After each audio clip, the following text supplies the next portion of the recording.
അപ്പോൾ കുട്ടികളെ, നമ്മൾ ഇന്ന് ചർച്ച ചെയ്യുന്ന വിഷയം ഏതാ?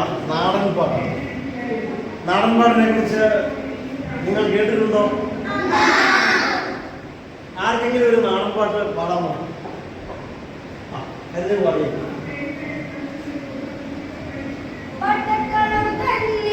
ഒരു മഹാവിരുദ്ധൻ വന്നല്ലോ, പടയിടുവാൻ തുനിഞ്ഞല്ലോ, വശിയവനേറെയുണ്ടല്ലോ, വിഷബഹുക്ഷേമമല്ല, അല്ല മാറി മാറി വന്നു കൃഷ്ണനല്ലേ താരിലത്താൻ ആ പടക്കളം തന്നിൽ.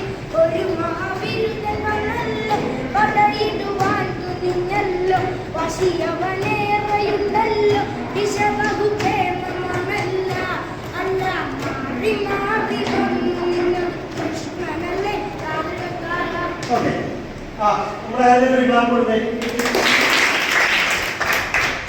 അപ്പോ എന്താണ് നാടൻ പാട്ട്? ഒരു കാലഘട്ടത്തിൽ അവരുടെ ജോലികൾ ഒക്കെ ലഘൂകരിക്കാനായിട്ട് ആൾക്കാർ പാടി നടന്നിരുന്ന പാട്ടുകളാണ് നാടൻ. ഈ നാടൻ പാട്ടുകൾക്ക് കൃത്യമായ ഒരു എഴുത്തുകാരനുണ്ട്, അല്ലാന്നുണ്ടെങ്കിൽ കൃത്യമായ താളക്രമങ്ങൾ. അതൊക്കെ ആൾക്കാർ പിന്നീട് ഉണ്ടാക്കിയ നാടകങ്ങളാണ്. അപ്പോൾ ഇത്തരം പാട്ടുകളാണ് നാടൻ പാട്ടുകൾ എന്ന് അറിയപ്പെടുന്നത്. നമ്മുടെ ഒരു സമൂഹത്തിൽ തലമുറകളായി വാമൊഴി രൂപത്തിൽ പാടി പകർന്നു വന്ന ഗാനങ്ങളെയാണ് നമ്മൾ എന്ത് വിളിക്കുന്നത്? നാടൻ പാട്ടുകൾ.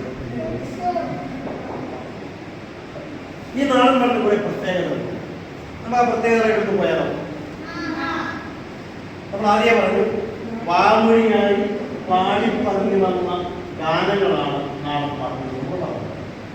പിന്നെ മറ്റൊരു പ്രത്യേകത എന്ന് പറഞ്ഞു കഴിഞ്ഞാൽ ലളിതമായ ഭാഷയാണ്. എല്ലാവർക്കും മനസ്സിലാകുന്ന ലളിതമായ ഭാഷയിലാണ് ഈ നാടൻ പാട്ടുകൾ അവർ പാടിയിരുന്നത്.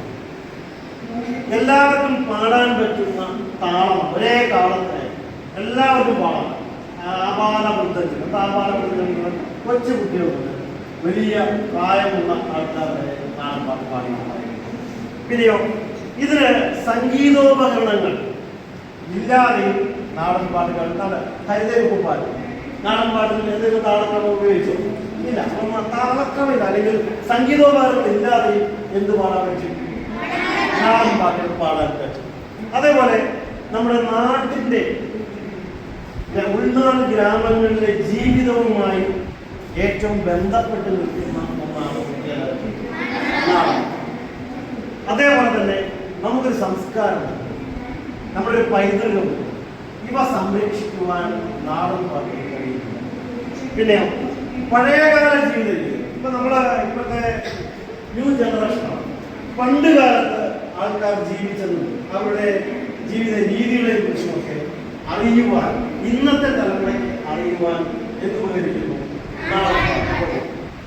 അതേപോലെ തന്നെ ഏറ്റവും പ്രധാനപ്പെട്ടത് കുട്ടികളിലെ ഭാഷാ സ്നേഹം. നമ്മുടെ ഭാഷ ഏതാണ്?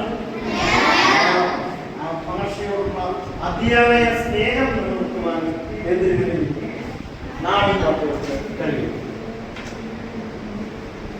പിന്നെയോ നാടൻ പാട്ടിൽ കുറേ വിഷയം ഏതൊക്കെയാണ്? പ്രധാനമായും കൃഷിപ്പാട്ടുകൾ എന്ന് അതിനെ പറയും. പിന്നെയോ താരാട്ട്. അമ്മമാർ കുഞ്ഞുങ്ങളെ ഉറക്കുവാനായിട്ട് നിങ്ങളൊക്കെ ഒരുപാട് താരാട്ട് പാട്ടുകളിലേക്ക് ഉറക്കിയിട്ടുള്ളതാണ്. അപ്പോൾ ആ താരാട്ട് പാട്ട് നാടൻ പാട്ടിന്റെ രീതിയിൽ. മറ്റൊന്ന് വിവാഹം. പണ്ടുകാലത്ത് ഈ വിവാഹം നടക്കുന്ന സമയങ്ങളിൽ ഇതുപോലെയുള്ള നാടൻ പാട്ടുകളൊക്കെ പാടാറുണ്ടായിരുന്നു. മറ്റൊന്ന് തൊഴിലാണ്. ഈ തൊഴിൽ മേഖലകളിൽ ആ തൊഴിലിന്റെ കാഠിന്യം കുറയ്ക്കുന്നതിന് വേണ്ടി ആൾക്കാർ എന്ത് ചെയ്യും? പാട്ടുകൾ പാടും. ഇപ്പൊ തടി ചുമക്കുന്ന കേട്ടില്ലേ? ഓരോ താളത്തിൽ ഏലയ ഏലയ എന്നൊക്കെ പറഞ്ഞിട്ട് തടി ചുമക്കാൻ അവരുടെ ജോലി ഭാരം കുറയ്ക്കുന്നതിന് വേണ്ടി നമ്മൾ നാടൻ പാട്ട്, നാടൻ ചൊല്ലുകൾ ഉപയോഗിക്കും. പിന്നെ ഓരോ കളികളുണ്ട്, കളിപ്പാട്ടുകൾ എന്നതിന് പറയും. മറ്റൊന്ന് ഭക്തി. നമ്മുടെ അമ്പലങ്ങളായാലും അങ്ങനെയുള്ള സ്ഥലങ്ങളിൽ ആൾക്കാർ പണ്ട് കാലത്ത് ഇത്തരം പാട്ടുകൾ പാടാറുണ്ടായി. ഇനി നമ്മുടെ വിഷയത്തിലേക്ക് നമ്മൾ ഇന്നിവിടെ ചർച്ച ചെയ്യുന്നത് ഒരു കൊയ്ത്ത് പാട്ടാണ്. നിങ്ങൾ വയൽ കണ്ടിട്ടുണ്ടോ? കൃഷി ഉണ്ടോ? എല്ലാവരും കണ്ടിട്ടുണ്ടോ? അപ്പൊ നമുക്ക് ആ കൃഷി ഒന്ന് പരിചയപ്പെടാം. എന്താ അപ്പൊ ഈ കൃഷിപ്പാട്ട് എന്ന് പറയുന്നത് എന്താ? കൃഷിയുമായി ബന്ധപ്പെട്ട് കർഷകൻ പാടത്ത് ജോലി ചെയ്യുമ്പോൾ പാടിയിരുന്ന പാട്ടുകളാണ് എന്ന് കൃഷിപ്പാട്ട് എന്ന് പറയുന്നു. അതിന്റെ പ്രത്യേകത എന്താണ്? നമ്മൾ നേരത്തെ തന്നെ പറഞ്ഞു, ജോലി ചെയ്യുമ്പോൾ എല്ലാവർക്കും ഉത്സാഹം വേണമെന്ന്. അപ്പോൾ പാട്ടൊക്കെ പാടുമ്പോൾ ജോലി ചെയ്യാൻ എന്ത് ചെയ്യും? ഒരു ഉത്സാഹം കിട്ടും. പിന്നെയോ കൂട്ടായ്മ. ഇന്ന് നമ്മുടെ നാട്ടിൽ കാണാത്ത ഇതാണ് കൂട്ടായ്മ. ജോലി ചെയ്യുന്നവരെ എല്ലാവരും തമ്മിൽ ഒരു കൂട്ടായ്മ ഈ കൃഷി രീതിയിൽ കാണാൻ പറ്റും. മറ്റൊന്ന്, നമ്മുടെ കൃഷി സംസ്കാരം, അതാണ് പ്രധാനപ്പെട്ടത്. നമ്മുടെ കൃഷി സംസ്കാരം അടുത്ത തലമുറയിലേക്ക്, ഇനി വരാൻ പോകുന്ന തലമുറയിലേക്ക് എത്തിക്കുന്നതിന് ഈ കൃഷിപ്പാട്ടിന് സഹായിക്കും. ഇനിയോ നമ്മുടെ പാരമ്പര്യം പുതിയ പുതിയ ആൾക്കാരിലേക്ക്, പുതിയ ജനറേഷനുകളിലേക്ക്, പുതിയ തലമുറകളിലേക്ക് എത്തിക്കുന്നതിന് നാം ഈ കൃഷിപ്പാട്ടുകൾ സഹായിക്കും. നമ്മൾ ഈ കർഷകർ പാടത്ത് കുറെ കുട്ടികൾക്ക്, കുറച്ച് കുട്ടികൾക്ക് അറിയാമായില്ല, കുറെ കുട്ടികൾക്ക് ഇത് കാണാൻ പറ്റാത്ത, കാരണം ഇന്നത്തെ കാലത്തെ കൃഷി രീതി പുതിയ രീതിയിലേക്ക് മാറി, യാന്ത്രികമല്ല യന്ത്രവൽക്കരണ രീതിയിലേക്ക് മാറി. പണ്ട് കാലത്ത് കൃഷി ചെയ്യുന്ന ഒരു രീതിയായിരുന്നു അല്ലേ? കാളയും കലപ്പയും ഒക്കെ ചെയ്യ കർഷകനെയൊക്കെ നമ്മൾ പണ്ട് കാലത്ത് ഈ പാടത്ത് ധാരാളം കാണാറുണ്ട്. ആദ്യത്തെ കൃഷി ചെയ്യുന്ന രീതിക്ക് എന്താണ്? നിലം ഉഴുതു മറിയണം ഒരു പാടം. കാരണം വേനലൊക്കെ കഴിഞ്ഞ് നല്ല കട്ടിയായിട്ട് തറ കിടക്കുകയായിരിക്കും. അത് പിന്നെ കണ്ടോ, മുഖം വെച്ച കാളകൾ കൊണ്ട് കർഷകൻ കലക്കുകയും കൃഷി ഇടം ഉഴുതു മറിക്കും. ആദ്യം ചെയ്യുന്നത് നിലം ഉഴുതു മറിക്കുന്ന രീതി. പിന്നെയോ നിലം ഒരുക്കണം. കണ്ടോ, നിലം ഒരുക്കുന്നത് കണ്ടോ? നിലം ഒരുക്കുന്ന രീതിയാണ് രണ്ടാം. അത് കഴിഞ്ഞിട്ട് എന്ത് ചെയ്യും? വിത്ത് വിതയ്ക്കും അല്ലേ? വിത്ത് വിതയ്ക്കണമല്ലോ. വിത്ത് വിതച്ചാലേ നമുക്ക് ഒരുപാട് കൊയ്യാൻ പറ്റുള്ളൂ. വിത്ത് വിതയ്ക്കുക. വിത്ത് വിതയ്ക്കുന്ന കണ്ടോ?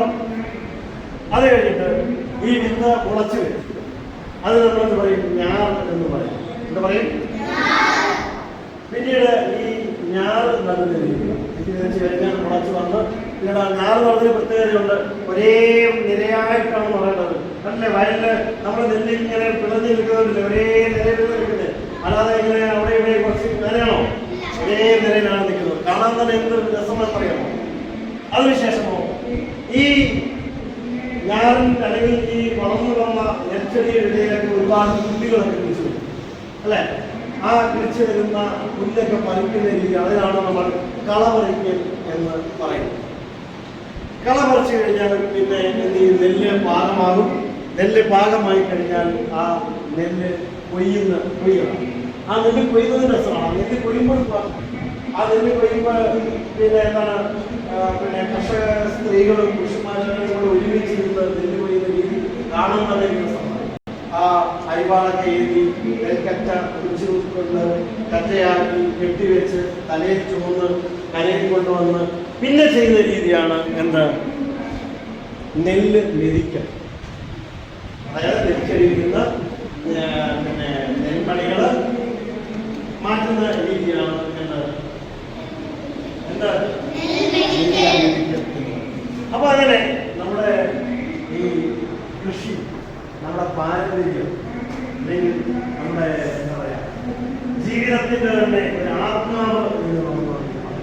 അപ്പൊ അത്തരത്തിലുള്ള ഒരു കൊയ്ത്ത് പാട്ടിലേക്കാണ് നമ്മൾ പോകാൻ. നമ്മുടെ പണഭാഗത്തുള്ള കൊയ്ത്ത് പാട്ട് നമുക്ക് ഒരുമിച്ച് പാടിയാലോ? റെഡിയാണോ?